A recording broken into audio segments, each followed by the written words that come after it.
Perkenalkan, nama saya Qasim Zalani dari Prodi Sistem Informasi. Saya ingin menjelaskan cara menghitung jumlah karyawan berdasarkan jam kerja karyawan serta jenis-jenis karyawannya tersebut.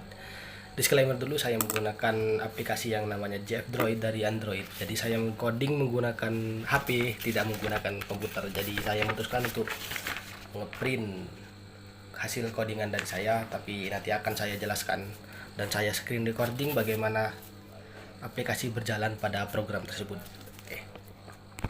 Setelah mengetahui beberapa variabel tadi, yaitu variabel karyawan, gaji, serta jam lemburnya, mungkin saya akan langsung menjelaskan bagaimana program Java ini bekerja. Namun sebelum menjelaskan, mungkin saya minta izin dulu sebentar untuk off cam, dikarenakan saya menggunakan HP 1, jadi saya tidak memungkinkan untuk facecam serta menjelaskan hal tersebut secara bersamaan. Saya izin dulu sebentar ya.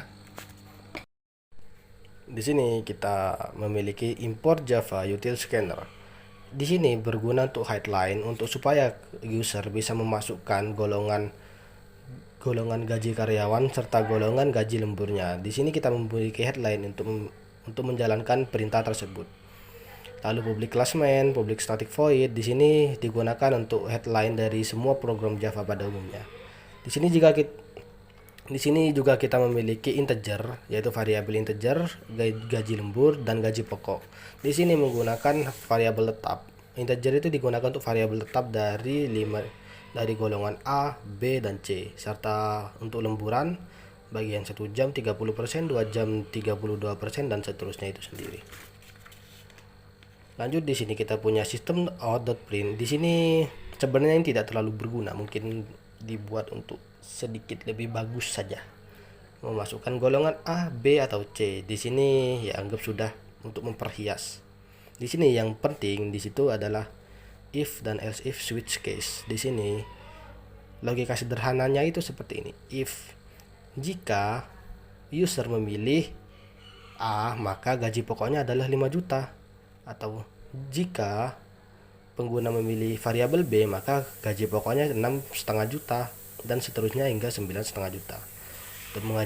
Untuk menghitung gaji lemburnya sendiri, kita juga menggunakan program if dan else. Seperti jika lembur 1 jam, maka gaji pokok dikali dengan 0,30%. Nah, di sini kenapa saya memilih 0,30? Dikarenakan dalam pemrograman 30% itu tidak bisa diinput, yang berarti tidak ada di dalam pemrograman. Jadi solusinya itu sendiri saya mengubah menjadi desimal. Makanya itu tadi saya menggunakan variabel double, bukan menggunakan variabel integer ataupun yang lain. Saya menggunakan variabel double ataupun mau yang float. Lalu jika lembur sama dengan 2 jam, maka gaji pokok dikali 32%. Gaji lembur sama dengan 3 jam, maka gaji pokoknya 34% sesuai dengan soal tadi katakan. Oke, lanjut. Lalu kita memiliki variabel total gaji, di mana total gaji itu adalah gaji pokok ditambah gaji lembur. Maksudnya seperti apa? Maksudnya seperti ini. Jika misalnya kita memiliki gaji pokok 5 juta, lalu kita lembur selama 1 jam, maka 5 juta itu dikali 30%. Dikali 30%, lalu hasilnya ditambah 5 juta itu sendiri. Maka terjadilah total gaji pokok. Di sini, untuk outputnya sendiri, di outputnya sendiri kita memiliki variabel system out.print ln. Kenapa saya menggunakan print ln, tidak menggunakan print f ataupun print biasa? Dikarenakan di sini kita harus juga menginput, selain menginput teks dalam outputnya, nanti juga kita harus menginput gaji pokok, gaji lembur ataupun total gaji dari variabel-variabel di atas. Jadi untuk cara outputnya sendiri kita menggunakan sistem out.print.line, tidak menggunakan printf ataupun print biasa. Jadi sekian penjelasan dari saya. Mungkin saya akan menunjukkan bagaimana cara kerjanya itu sendiri dalam program kita. Jadi saya izin menjelaskan lewat program. Mungkin program yang saya jelaskan tadi mungkin sedikit kurang bisa dimengerti, mungkin dikarenakan bahasa saya yang terlalu belibet mungkin dalam menggunakan bahasa Indonesia. Jadi mungkin saya akan langsung mendemonstrasikannya biar Bapak Ibu guru dosen bisa langsung menilai dari program saya sebagai sisi pandang dari user input itu sendiri. Di sini mungkin saya tidak akan langsung memberikan penjelasan lewat sini dikarenakan nanti hasilnya mungkin akan kurang jelas. Jadi saya menggunakan facecam dan screen recorder yang akan saya taruh di bagian sini untuk memberikan penjelasan yang sedikit lebih mendetail. Di sini setelah kita play programnya, di situ kita disuruh memasukkan input A, B atau C.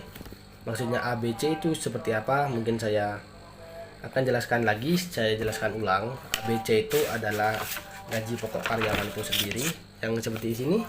Yang bagian A 5 juta dan B 6,5 juta serta yang C 9,5 juta. Anggaplah kata kita mengambil variabel A yang 5 juta rupiah itu. Lalu kita disuruh memasukkan jam lembur. Jam lembur di sini itu adalah jumlah tambahan gaji atau jumlah tambahan gaji pada jam lemburnya. Di sini kita menginputnya itu sebagai angka yaitu 1, 2, 3, 4 dan 5. Anggaplah kita lembur selama 1 jam, maka gaji pertama kan 5 juta.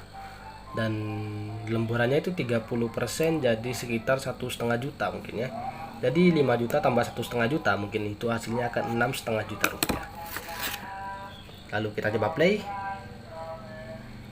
Dan di sini sudah benar programnya, gaji pokok sama dengan 5 juta. Gaji lemburnya 30% dari gaji pokok yaitu 5 juta, 30% dari 5 juta adalah 15 atau 1,5 juta rupiah. Lalu 5 juta ditambah gaji lembur yaitu 5 juta tambah 1,5 juta rupiah, hasilnya jadi 6,5 juta rupiah.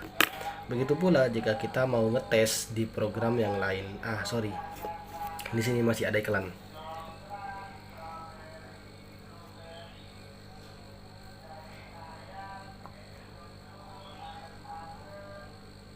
Lalu kita play lagi, coba kita play dan ngambil variabel yang paling tinggi mungkin.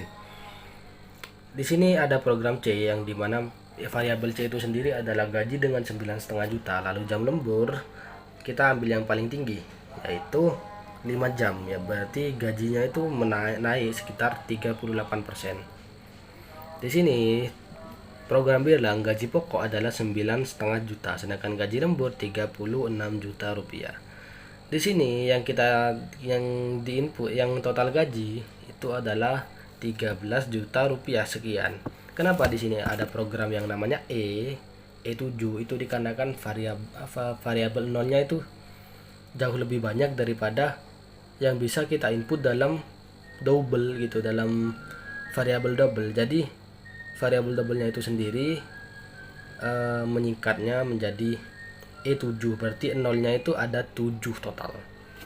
Ya, jadi seperti itu saja program yang saya jelaskan, tapi ini sepenuhnya worth it meskipun agak sering error pas saya bikin ya.